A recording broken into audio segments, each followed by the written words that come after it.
Alright, let's look at this question. We'll first look at option A. A says attach an IAM policy to the root user of each account that blocks changes to the trail.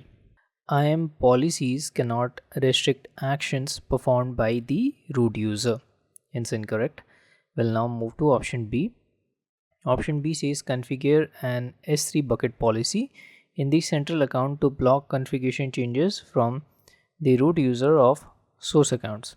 S3 bucket policies control access to objects, not CloudTrail configuration changes, hence incorrect. If you want the PDF version including the keyword tricks, please enroll in Diamond membership or above by clicking the join button.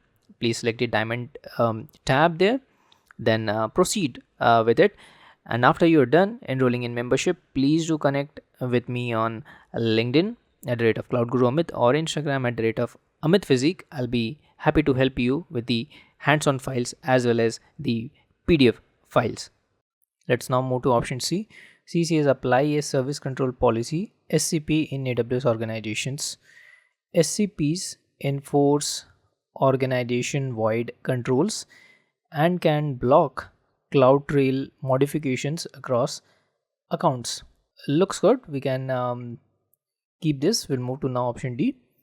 This is create an IAM policy that denies CloudTrail changes and assign it to a new IAM group used by DevOps team members. IAM policies applied to groups do not prevent root or privileged users from making changes. We'll eliminate it. We'll lock option C as the right answer. Alright, now let's look at this question. We'll first look at option A. Option A, if you look, AWS configs managed rule automates key age valuation and integrates natively with Event Bridge for alerting. We'll keep this. We'll move to option B. If you look at option B, trusted advisor .csv export and Athena query introduce manual steps and complex data flow. It's incorrect. Now let's move to option C. Option C, if you look, IAM credentials report parsing requires custom logic and lacks native compliance tracking. Wrong choice. We'll move to option D. If you look at option D, using list access keys requires manual pooling and lacks centralized evaluation against age thresholds. We'll delete it. We'll lock option A as the right answer. Okay, let's tackle this question. Option A, if we look, FN import value shares CloudFormation outputs but doesn't enable cross-account subnet usage. Wrong answer. We'll move to B. Option B says set up a transit gateway in account X. Transit gateway enables routing but doesn't allow launching resources into shared subnets. Wrong answer. We'll move to now option C. Option C says use AWS RAM to share subnets from account X with member accounts. AWS RAM allows subnet sharing across accounts while preserving resource isolation and launch capability. We'll keep it. Let's move to option D. D says stabilize VPC pairing connections between account X and each member account, enabling access to subnets for workload deployment. VPC pairing supports network connectivity but not cross-account subnet deployment.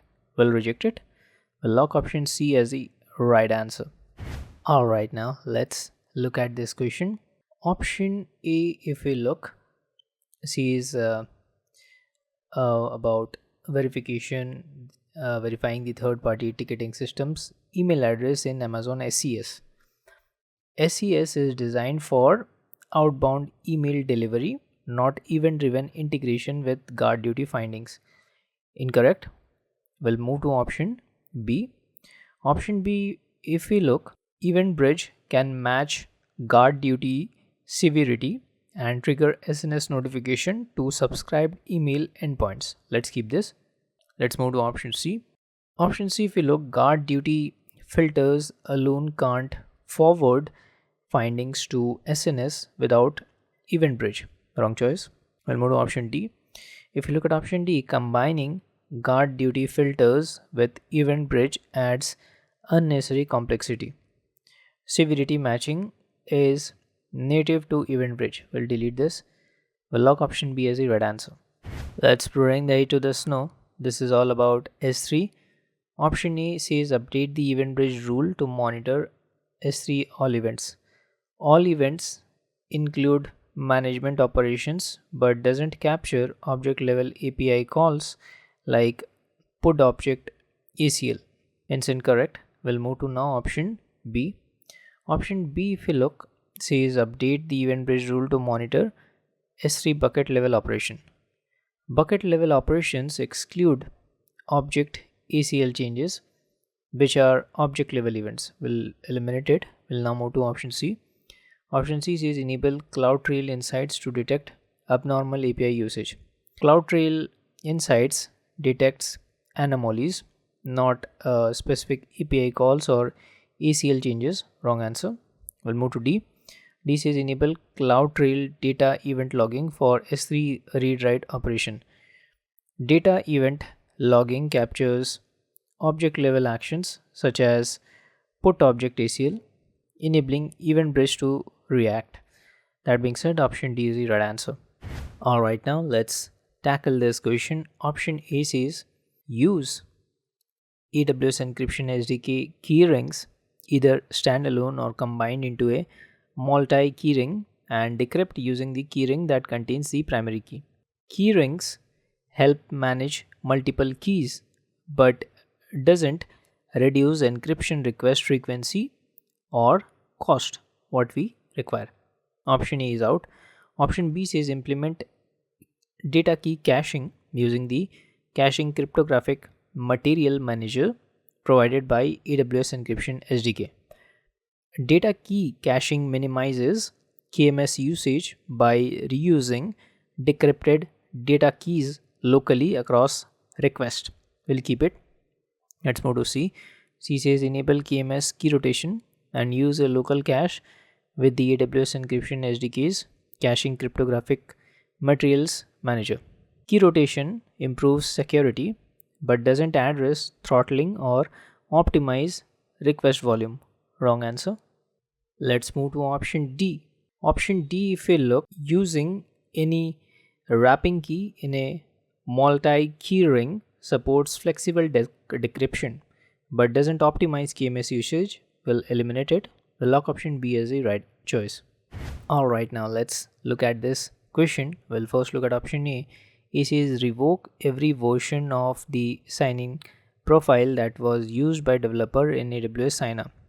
Revoking the signing profile versions blocks deployment of any code signed by that identity. We'll keep it. Now let's move to option B.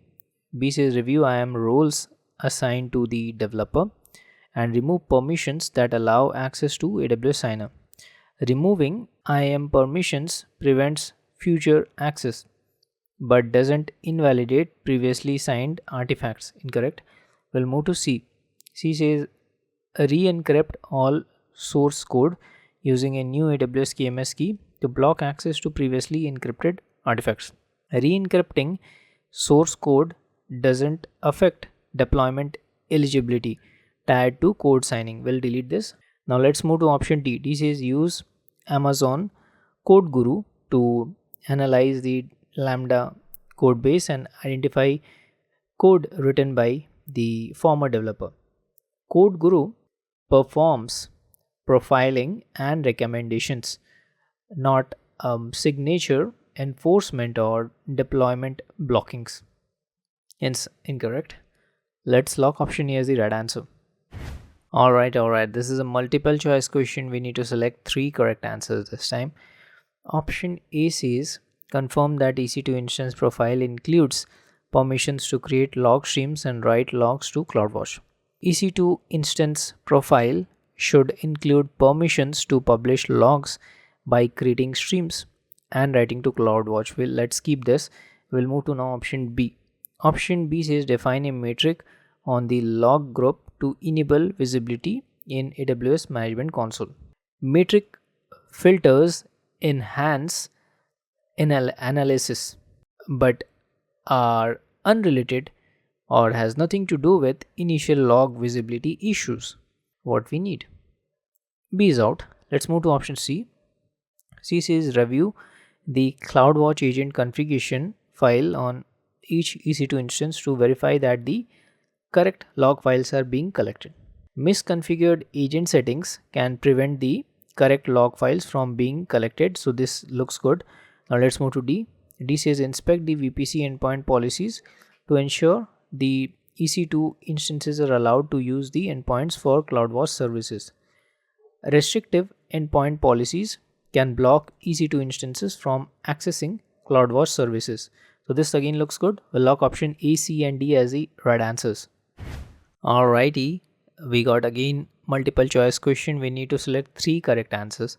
Option E says the external ID provided by the auditor is either missing or incorrectly configured in the trust policy. A missing or mismatched external ID breaks trust policy validation during role assumption. Let's keep it. We'll move to now option B. B says the auditor is entering the wrong password during the access attempt. Passwords are not used when assuming roles via STS assume role. Temporary credentials are used instead. That being said, this is out. Let's move to option C. Option C, without STS assume role permission, the auditor cannot initiate role assumptions. This looks good. I'll move to D. D says the role ARN used by the auditor is misconfigured or incorrect. An incorrect role ARN prevents the API call from targeting the correct role. That being said, this again looks good. We'll lock option A, C and D as the right answers. Alright, now let's look at this question. We'll look at first option A. A says update the AWS WAF web ACL to include an IP set match rule that blocks requests from the identified IP range. IP set match rules enable direct filtering of traffic from known IP ranges in web application firewall policies, that is WAF policies. We'll keep it. We'll move to now option B. B says insert a rule into every security group to block traffic from the suspicious IP range. Security groups do not support deny rules. Security groups only allow traffic based on allow rules. Incorrect. We'll move to option C. C says adjust the AWS Web Application Firewall Web ACL to use rate based rule that blocks requests from the IP range. Rate based rules block based on request volume, not fixed IP ranges. Therefore, wrong choice. We'll move to C. C says set up the AWS Web Application Firewall Web ACL with regex match conditions and define a pattern set to block requests from the IP range. Regex match conditions are used for pattern matching in request components, not for IP filtering. We'll delete it. We'll lock option A as the right answer. So please don't go away. Let's meet in next part of this series. If you want the PDF version including the keyword tricks, please enroll in Diamond membership or above by clicking the join button. Please select the Diamond tab there. Then proceed with it. And after you're done enrolling in membership, please do connect with me on LinkedIn at the rate of Cloud Guru Amit or Instagram at the rate of Amit Physique. I'll be happy to help you with the hands-on files as well as the PDF files.